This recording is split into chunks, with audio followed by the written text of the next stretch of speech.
আসসালামু আলাইকুম, welcome to Sharmili kitchen. আমার আজকের রেসিপি ঝটপট চিকেন রান্না।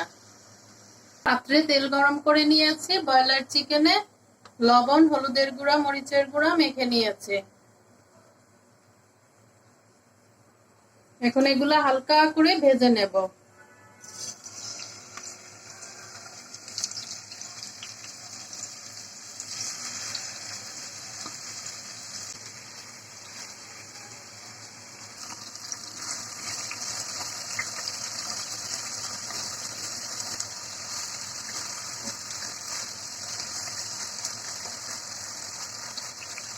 রেসিপিটি করতে এখানে আমি ব্যবহার করছি রোস্টের মশলা। এভাবে করে ভেজে রান্না করলে ফার্মের মুরগিতে যে একটা গন্ধ করে অনেকের কাছে, সেই গন্ধটা লাগবে না। আমি পরিমাণ মতো লবণ, সামান্য পরিমাণ হলুদের গুঁড়া, মরিচের গুঁড়া দিয়ে মেখে রেখেছিলাম 10 মিনিট।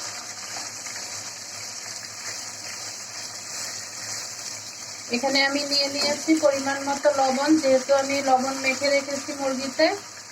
হলুদের গুঁড়া, মরিচের গুঁড়া, ধনে জিরার গুঁড়া এবং রোস্টের মশলা। আমার যতটুকু মুরগি সেই অনুযায়ী আমরা মশলার পরিমাণটা নিয়েছি। চিকেনগুলো খুব বেশি কড়া ভাজবো না, তাহলে জুসি ভাবটা নষ্ট হয়ে যাবে। এই পর্যায়ে দিয়ে দিচ্ছি কেটে রাখা হাফ কাপ পেঁয়াজ।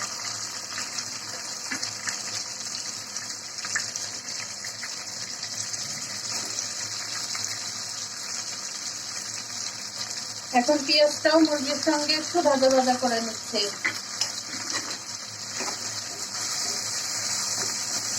খুবই ঝটপট হয়ে যায় এই রান্নাটি। পেঁয়াজগুলো ভাজা হয়ে গিয়েছে। এ পর্যায়ে দিয়ে দিচ্ছি মশলা। পরিমাণ মতো লবণ, হলুদের গুঁড়া, মরিচের গুঁড়া, ধনে জিরার গুঁড়া, রোস্টের মশলা।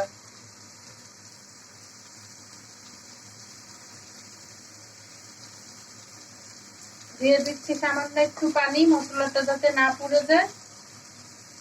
অল্প অল্প করে পানি দিয়ে কষিয়ে নিচ্ছে।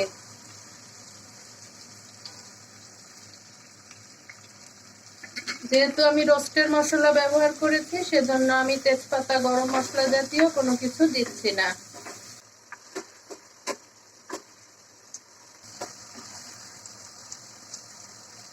দিয়ে দিচ্ছি 1 টেবিল চামচ আদা রসুন বাটা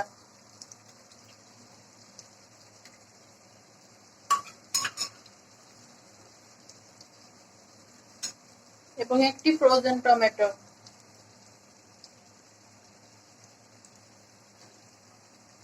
একটু পানি দিয়ে দিচ্ছি, টমেটোটা দ্রুত গলে যাবে। আমার কাছে টমেটো ফ্রোজেনটা ছিল, আমি ফ্রোজেনটাই দিয়েছি। আস্ত দিলে এভাবে খুব দ্রুত গলে যায়। যেহেতু আমি বলেছি যে খুব দ্রুত রান্নাটা করছি, এভাবে চিকেনের সাথে টমেটোটাও আমার গলে সুন্দরভাবে কষানো হয়ে যাবে। একদিন না আমি ঝটপট এই রান্নাটি করেছিলাম, এত মজা হয়েছিল, ভাবলাম আমার বন্ধুদের সাথেও রান্নাটা শেয়ার করে নেই। চিকেনের সাথে টমেটোটা ধীরে ধীরে গলবে এবং চিকেনে খুব সুন্দর একটা কালার আসবে।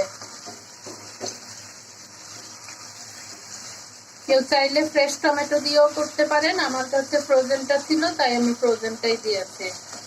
আর আমি এভাবে আস্ত দিয়ে দেখেছি, খুব তাড়াতাড়ি মেল্ট হয়ে যায়। অল্প অল্প করে পানি দেব আর কষাবো।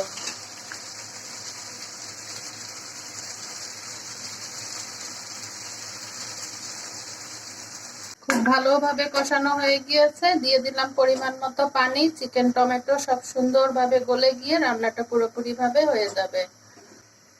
এখন ঢেকে দিয়ে মিডিয়াম ফ্লেমে 10 থেকে 12 মিনিট রাখলেই আমার রান্নাটা পুরোপুরি ভাবে হয়ে যাবে। ঢেকে দিয়ে রান্নাটি করে নেব। মাঝে মাঝে খুলে অবশ্যই নাড়া দিতে হবে। এই যে সেই টমেটো খুব সুন্দরভাবে গলে গলে মেল্ট হয়ে চিকেনের সঙ্গে মিশে যাবে এবং সুন্দর একটা রান্নায় স্বাদও আসবে, কালারও আসবে। এই যে আমার রান্না পরিবেশনের জন্য পুরোপুরি তৈরি। আল্লাহ হাফেজ, আসসালামু আলাইকুম।